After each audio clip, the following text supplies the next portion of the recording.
So here's the final table.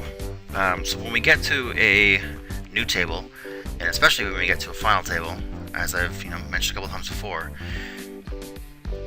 look around, see what kind of players are there, see what kind of history you have with those players, see where your stack is in relation to the rest of the table, and kind of start forming a game plan. Okay, so we have derby cards with a lot of chips directly on our left. That's not a good situation because he's the kind of player who sees a lot of flops, so he won't be folding to a lot of our bets, so that might hamper us. Here's Addicted, doesn't have a lot of chips. Stu is very short.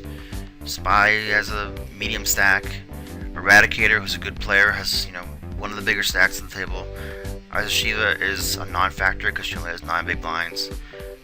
Celtic 78 is a very passive player, as you can see. She. Sorry, sorry, I don't know your real life gender, Celtic 78, but they limp in, they see a lot of flops, and they don't raise a lot. You can see they've only raised 4% of the time, and all the time I play with them, which is a ton of hands. January Man sees a lot of flops and is a very aggressive player. Does a lot of 3-betting. I think this is the highest 3-bet number at the table. Looking around, yeah, it is. So here's a very aggressive player, but he doesn't have a lot of chips, and he's 2 to our right, so that's a good situation. So except for the fact that a very call stationy player is on our direct left with a lot of chips, this is a pretty good situation, made even better by the fact that we are the clear chip leader and only Celtic is really within striking distance of us. So let's start the final table and see how this plays out. I guess the last thing I should say is normally when you get to a final table of this size, half of these people are going to make some money and half of them won't. So you would play, people with stacks like this and like this would have to be a bit careful in terms of getting their chips in the middle as we get closer to the money bubble. But in a tournament like this one, where only one of these players is going to win any kind of prize, Eyes of Shiva and Stu and Winch Handle and, to a lesser extent, Spy Network, January Man should be doing a lot of gambling. They should find a good spot to get their chips in the middle and hope to double up, or, oh well, we bust 8th.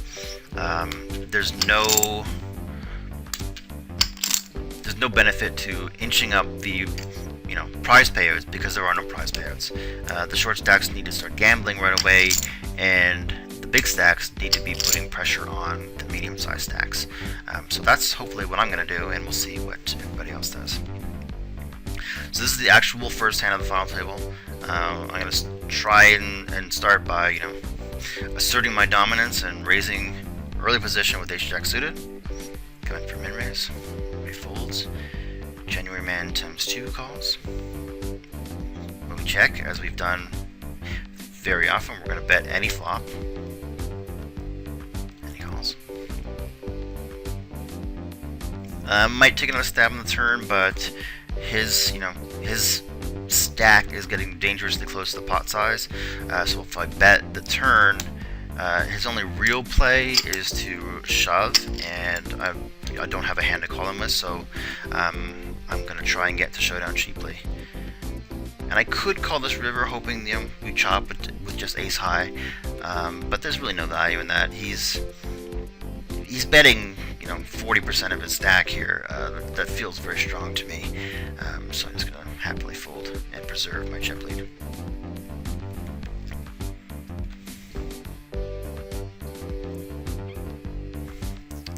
Later, Stu shoves under the gun under the gun plus 1 for 14 big blinds.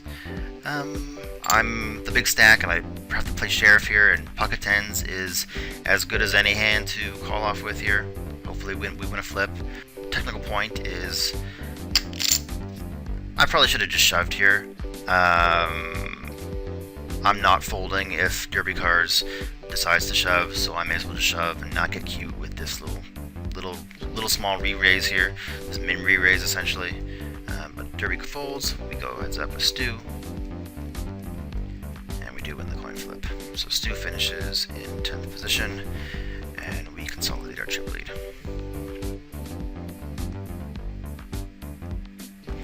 Folded to us on the button. Probably going to raise a wide variety of hands here. The fact that we have, you know, top of our range helps. So we min raise ace queen, and we get 1 and 2 callers from the blinds, and that's a good flop. So Addicted leads out. Now this feels very much like the kind of bet that Copper Cliff was making before, and if it was just Addicted to 9 in the pot, I might just flat here and let him bluff off a bit more. But because there's, you know, 2 spades out there, maybe some straight draws, I want to protect my hand here, and I put in a little raise. And I was kind of shocked when Derby cards called and Addicted folded. That was it's kind of a weird line for both those guys to play. And the king is on the turn. You can't always be scared of the king. You know, he doesn't have to have king queen here. So we're gonna lead out again, and he shoves on us. Okay. First thing that happens when you're presented with a situation like this, check your pot odds. He's giving us, you know, better than 2 to 1. So we only need to win 32% of the time here. We have to call 8 to win a pot of 17,000. So that leads me to think that we should call. I don't think he has king queen, because I think he would have check raised or at least let out on the flop. He could have queen A. This is the kind of guy who calls a lot. You could have a flush draw. You could have a straight draw now. You know, something like Jack 10 maybe. He called with a gut shot on the flop, and now he's open-ended on the turn, so he's trying to push us off. The other thing to consider is if we do call off this 8,000, what's it going to do to our stack? It'll leave us with 23,000 and change, and Celtic will have more than us, and that'll give Derby cards 25,000. So we'll still have, you know, we'll still be third in chips, so it won't be a complete blow up. So we can make this call and come back from, you know, 23,000 chips. It's, you know, not a dire situation if we call and lose here. So there's all those. I didn't like the situation, but there was a lot of factors leading towards making me call. The last one is just recognizing the kind of player. I have 1,300 hands on this guy, and I've always noticed that he was kind of a crazy psychopath and was just, you know, pushing buttons and shoving all in crazy spots. And so I thought, well, there's a lot of factors leading me to call. I don't see a lot leading me towards folding, so I did call. And we had him crushed. And that's a great situation. Actually, that's another thing that I should have said before I did make the call, is coming into the final table, he had, second or third in chips, I think it was third in chips, and we identified him as a problem directly on our left, a guy who was going to call a lot and, you know, take away our ability to open a lot of pots. And so now that, you know, we've busted him and he's not on our left anymore, not only do we have all his chips in our stack, but it's an easier road to stealing more pots, like getting through this corridor here, now that he's not putting up the roadblock of a guy who calls a lot. So that was another factor that would have led me to calling, is not just this hand, but creating a great situation after this hand should we win the pot. And we do. So anytime there's a major shift in chips, you know, take a quick look around the table and see what the dynamic is. As you can see, we have 163 big blinds, and second place has about half that. And since he's over here, you know, 3 to our right, that's a great position to be in. There's, you know, some medium-sized stacks here. There's Eyes of Shiva still hanging on, Wind Channel hanging on, and January Man, who's a tough player, but is kind of short stack and at a position to us. So this situation is getting better, better, better. And not only because now we have a massive chip stack, because of the way the table is set up. So always consider table dynamic when you are constructing a game plan of how to continue forth on the final table.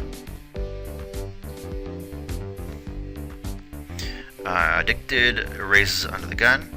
I think if he had a pre-flop raise a bit higher, something like 10, 11, maybe 12, I would have re-raised here and just got it in with him. Because he's a bit tighter than I needed him to be, I decided just to flat call and hopefully hit my set. It's not a very good board for me. And it gets even worse. And we'll just give it up to him. Those are those situations where, you know, calling pre-flop to lose a small pot and, you know, in some rare situations, hopefully win a big pot. So I don't mind losing those small pots, especially when I have, you know, a gargantuan stack like this. Spy Network and Eradicator go to work together.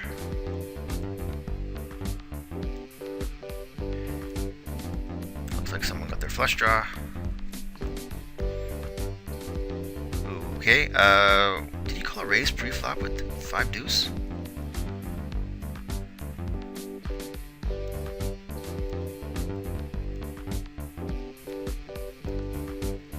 He did. I don't like that call at all. Yeah, it's suited. It's not connected, and the major sticking point is that Spy Network is just not deep enough for you to call here. If he had, you know, 10, 11, maybe 12,000, maybe you call with a hand like that and hope that you're flush, but he only has 20 big blinds to start the hand, and those are pretty bad implied odds to be calling with 5 deuce suited. But as it stands, yeah, you're calling here, maybe even raising here. Remember that Eradicator has 5 deuce of clubs, so he's got bottom pair and a flush draw, so I wouldn't mind the raise, but calling is fine. This is where the money should go in. Yeah. Alright, except for the pre-flop call, I think Eradicator played it fine.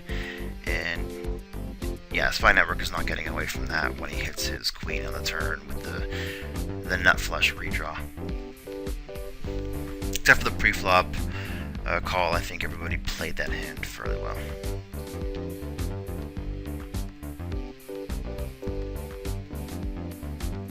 I don't like the limp here from January Man with a 17 big blind stack, and Eyes of Shiva with, you know, only 8 big blinds in the big blind.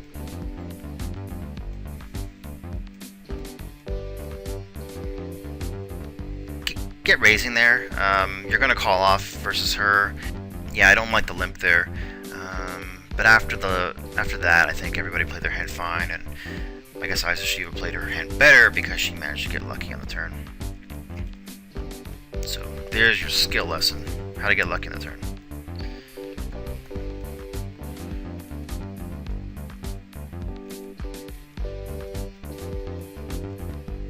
I like the way January Man played it. I think because January Man has only 9 big blinds behind, and it's Celtic, it's fold to Celtic in the small blind, and he has a pair, just shove. Don't if you're gonna call anyway, be the shover. Especially with a hand like a small pocket pair like this. Being the shover gives you 2 chances to win the pot. The first one is, you know, the big blind folds, and the second one is the big blind calls and you happen to win. Being the caller gives you only 1 chance to win the pot, and that's if you call and, you know, have the best hand. He managed to do that this time, but I think in the long run, shoving there would be the better play by a long shot. He would have gotten called by January Man, so he wouldn't have gotten many folds. He wouldn't have gotten any folds in this exact situation, but in the long run, he would have gotten a lot more folds. He would have gotten many folds. He just happened to get lucky in his hand. So January Man busts in 7th place. I think we're going to open the suited connector, the cutoff for the min raise. The blinds clear out. I don't mind checking here. It's such a connected board, but I definitely think that betting is the better play, especially given how, you know, we have such a big stack. Let's put pressure on our opponents. Make it, you know, 40% of the pot. Now this was a tricky spot. I think think I made a mistake here, although it winds up working. I think I overestimated how much fold equity I had. I think this play I make comes from having a bit of a read on Addicted. He's been the kind of player who isn't afraid to raise and fold. I've seen him make that kind of move a lot in the past, and I figured second pair with the gut shot, that was enough equity should he call. But I thought that there was a lot of chance he would fold, and I don't think that that's true now. He does happen to fold, but I don't think he folds off enough in the long run for this play to be effective. I did have a lot of equity should he have called, but I think I overestimated how often he was folding, given the line he took. But we win the pot, so we don't have to think about that anymore. I could have opened here, but ace deuce offsuit is trashy enough that I can, give everybody a break. Good thing, because would have run into some spiffy hands. And Addicted doesn't get there, and he will bust out in 6th place. And Isa Shiva, who came to the final table with 2,700 chips, I think, 10 big blinds or so, has gotten lucky a couple times, or gotten fortunate a couple times, found some fortunate spots, and she's up to 10,000 chips. But as you can see, even though she's survived from a last place stack to the final 5, she still has 1, 2, 3 players to leapfrog over in order to get to the money. And that's what I was saying in the first video, how hard it is to win a tournament like this if you come to the final table as a short stack. You're almost better, busting out in the first half an hour trying to gamble for a big stack than limping to the final table with such a short stack. You can see that she's made a valiant comeback, but there's still such a long way to go, and she still has to get so lucky to get by, 3 big stacks. So as an overall strategy for a tournament like this, just goes to show how hard it is to win a tournament with 1 prize when you come to the final table as a short stack. Alright, we're going to open ace-8. Everybody calls. When they check to us, we're betting like 150% of the time here, and they fold. I think my math might be off there, but 150% sounds about right. Open the king-jack. Again, they check to us. Betting 150% of the time. Celtic calls. Okay, now what do we do? I wouldn't mind betting again. We're both deep enough that he's not going to be able to shove on us. And you can't always be scared when the flush draw comes in, but I also don't mind playing a little slow, maybe a bit deceptive now that I actually have a pair. So I do check behind. Maybe give him a chance to bluff if maybe he had 8-7 and he called pre-flop and hit top pair, but he doesn't. I think we could safely bet here, but we don't. Yeah, okay, well he did have the best hand on the flop. I think he might have called a turn bet, and I think definitely would have called a river bet if I had made one. So I think I missed a little bit of value there. Our wind channel gets his 12 big blinds in, and he doubles up. Oh no, chop it up. Yeah, Wind Channel was in the same position that Isa Shiva was in, and you can see, the marginal spots they have to put themselves in to give themselves even a fighting chance of coming close to the prizes here. So that just illustrates again how tough it is to win these tournaments when you come in as a short stack. From the small blind against a player who's pretty sticky, who likes to call my raises, I'm going to make it 3x and hope to win a pre-flop. He does call. Take a stab at that board. I think I'm done with it now. Yeah, I don't think there's much value in calling here. We don't beat much, and we don't have many outs if we're behind.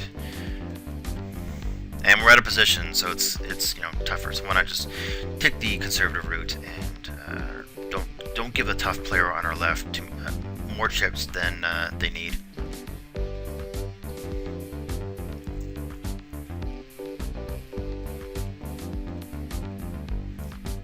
We'll open the insuit again.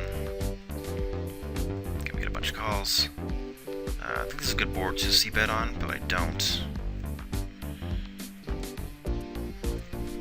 Alright, so what are we doing here? The 5 is unlikely to help Celtic. I mean, he doesn't have a lot of 4s in his range. He could be doing this with maybe pocket 9s, but that doesn't seem right either. He could be just bluffing. I mean, it is, it's half the pot. He doesn't necessarily have to have anything. He could be recognizing that the 5 doesn't help anybody. It could be a flush draw. I think I'll take one off, especially since I'm in position. And see what he does on the river. If he checks, we're definitely going to bet. And we get a fold. Yeah, I think that was fine. I think we could have raised on the turn, but I didn't see a reason to play a big pot, especially since we were in position. We had the draw. Yeah, so that worked out pretty well. Alright, we'll open the ace-jack.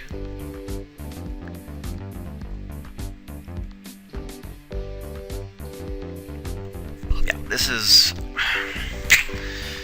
I think I made this call a bit too quickly. I quickly put him on a flush draw, just decided to snap him off. I could have thought about it a bit more. There was really no reason to double him up here.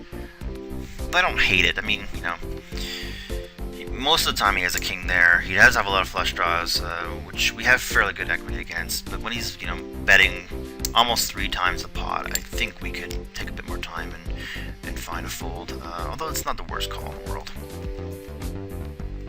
I mean, we're still, we still have twice the chips of anybody else, so it didn't necessarily hurt us too much. A bit of a flesh wound. It didn't rob us of any of the tools that we need to use to make that stack grow. Yeah, so it wasn't too much of our stack, so maybe it wasn't as bad a call as I originally thought.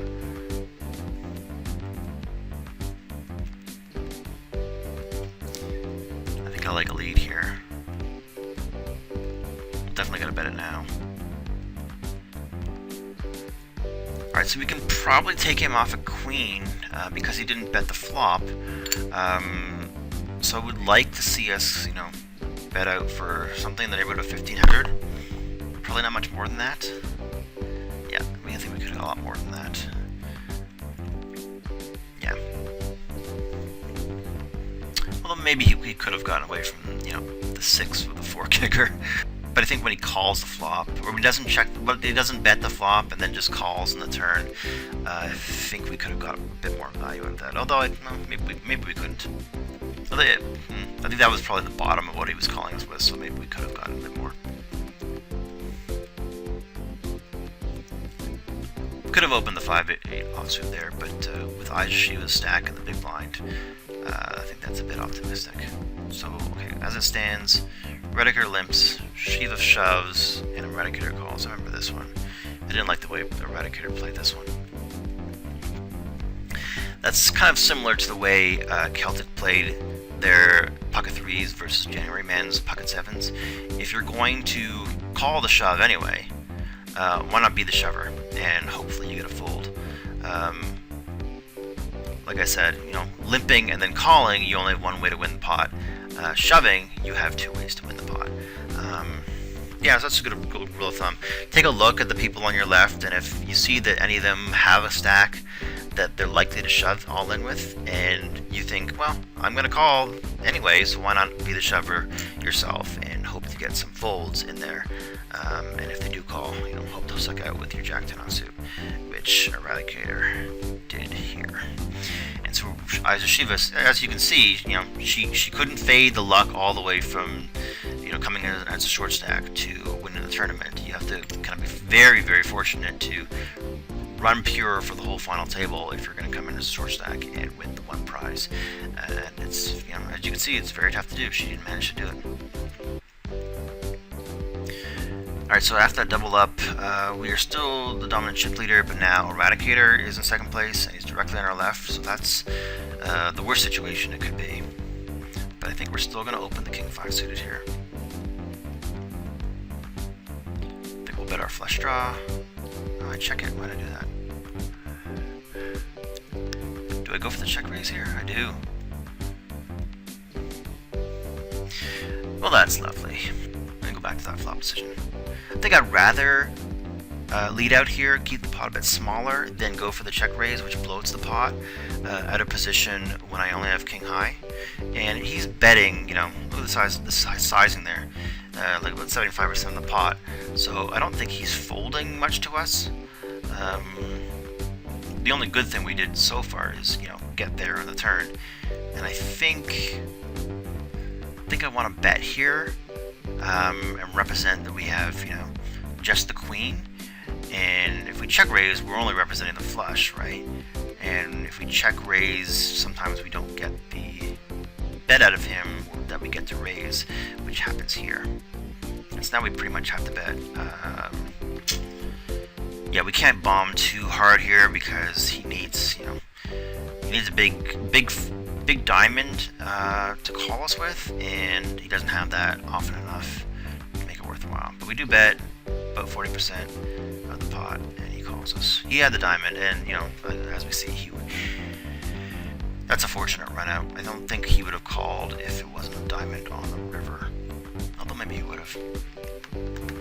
Yeah, I'm not sure I like the way I play that. I think I like leading out on that board, and if he raises, then we can call and keep the pot smaller. I think check raising there is a bit too high variance of a play. We've been leading out a lot, so why not lead out here? Yeah, I don't like the way I played that. I like the way I got there, but I don't like the way I played that. Alright, we'll open the king queen. And we're gonna bet here. And pick up another small pot. That's, you know, if I could just keep doing this, you know, all day long, then I'm super happy. Patient enough. You gotta be patient enough to just keep winning the small pots, and eventually you'll have all the chips. Open the queen 5, because why not? Take a stab here and get another fold. See how easy it is?